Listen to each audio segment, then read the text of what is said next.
pembelajaran TIK di MI atau SD kelompok 3 yang beranggotakan pertama Ananda Hovifah, yang kedua saya sendiri Devi Rofiatus Solihah, dan yang ketiga Dila Ani Pertiwi, yang akan mempresentasikan hasil dari kerja kami dengan judul Keterkaitan Teknologi Informasi dengan Pendidikan MI atau SD. Teknologi informasi memiliki tiga fungsi. Yang pertama, teknologi informasi yang mempunyai fungsi melekat atau menempel. Teknologi ini dapat berbaur atau menyatu dengan produk lain. Yang kedua yaitu teknologi yang berbasis khusus.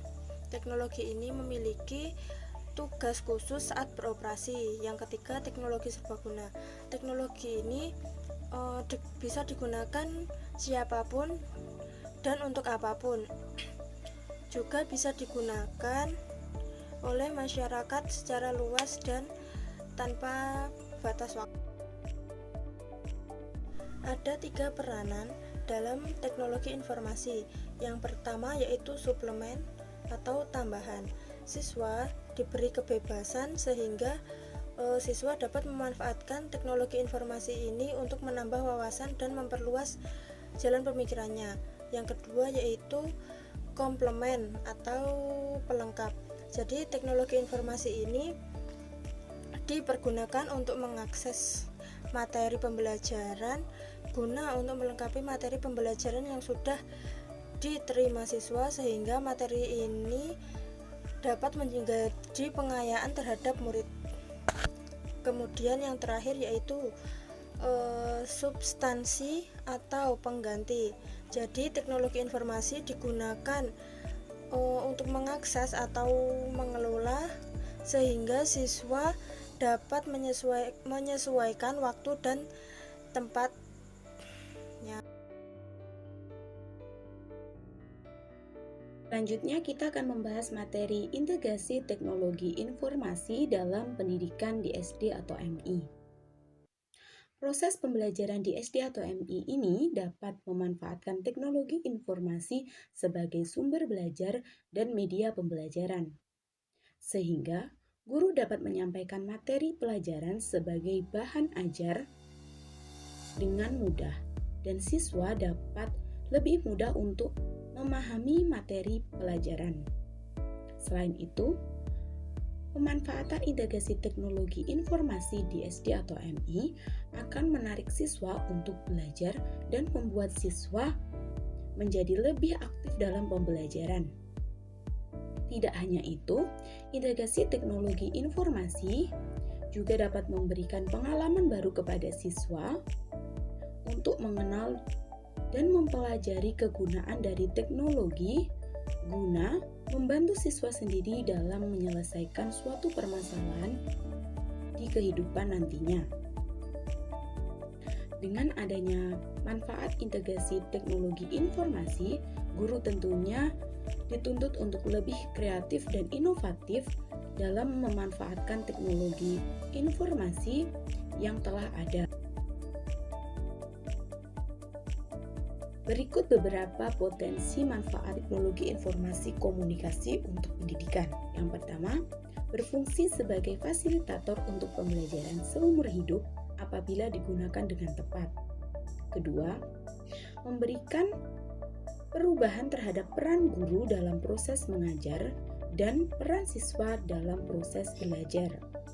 Yang ketiga, menyediakan akses terbuka terhadap materi dan informasi terhubung melalui jaringan.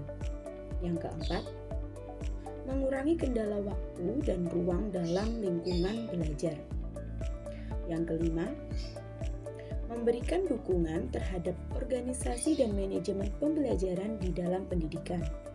Dan yang terakhir, membuka peluang dalam bekerja sama antara guru dengan guru lainnya dan antara siswa satu dengan siswa lainnya.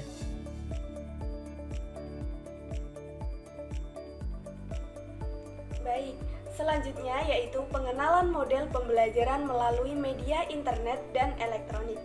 Kita akan membahasnya satu persatu. Yang pertama yaitu pengenalan model pembelajaran melalui media internet. Pengenalan melalui media internet ini dibagi menjadi 3. Yang pertama yaitu web course. Web course merupakan pemanfaatan jaringan internet untuk keperluan proses belajar mengajar. Semua proses pembelajaran dapat dilakukan melalui internet, mulai dari penugasan, diskusi, materi, hingga pemberian soal atau tes. Sehingga pembelajaran ini dapat dilakukan dengan jarak jauh, bisa dengan email, live chat, maupun virtual meeting. Selanjutnya yaitu web-centric course. Dalam hal ini, pendidik dan peserta didik terpisah, tetapi di waktu tertentu yang telah dijadwalkan akan dilakukan pembelajaran secara tatap muka. Pembelajaran ini tanya jawab dilakukan menggunakan internet, dan untuk penugasan dan sebagian diskusi dilakukan dengan tatap muka. Selanjutnya yaitu Web Enhanced Course. Dalam hal ini, penggunaan jaringan internet dengan tujuan meningkatkan kualitas pembelajaran. Kegiatan utamanya dilakukan dengan tatap muka. Internet digunakan sebagai media pembelajarannya saja.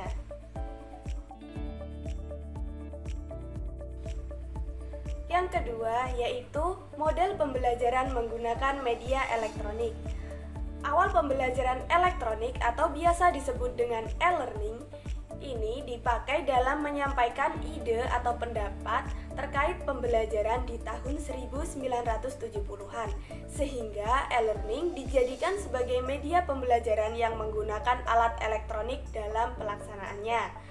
E-learning dikategorikan menjadi 3 kriteria dasar, yaitu yang pertama, e-learning bersifat jaringan. Karena sifatnya ini sehingga dapat memperbaiki dengan cepat, mengoptimalkan kembali, dan berbagi informasi. Yang kedua, e-learning diberikan kepada pemakai dengan menggunakan standar teknologi dan internet melalui komputer. Dan yang ketiga, e-learning mengarah pada wawasan pembelajaran yang lebih luas dan memberi solusi terbaik pada pembelajaran, sehingga dapat bersaing dengan pola tradisional dalam pembelajaran. Kegunaan e-learning dibagi menjadi 2 sudut pandang, diantaranya dari sudut pandang siswa dan sudut pandang guru. Sudut pandang siswa diharapkan perkembangan belajar siswa menjadi semakin meningkat karena siswa dapat dengan mudah mendapatkan materi pembelajaran setiap waktu dan setiap saat dimanapun tempatnya. Yang kedua yaitu dari sudut pandang guru. Dengan adanya e-learning ini, guru dapat dengan mudah berinovasi terkait materi, dapat memanfaatkan waktu luang untuk penelitian, memberi pengawasan terhadap belajar siswa, memantau ketuntasan peserta didik, dan mengoreksi hasil belajar siswa secara langsung.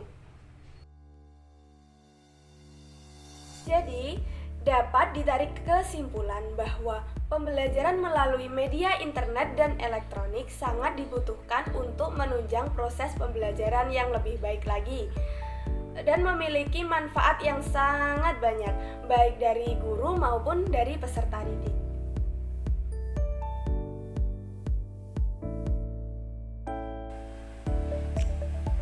Baik, itu tadi paparan materi dari kelompok kami. Apabila ada kurang lebihnya, kami mohon maaf yang sebesar-besarnya. Sekian dari kami. Wassalamualaikum warahmatullahi wabarakatuh.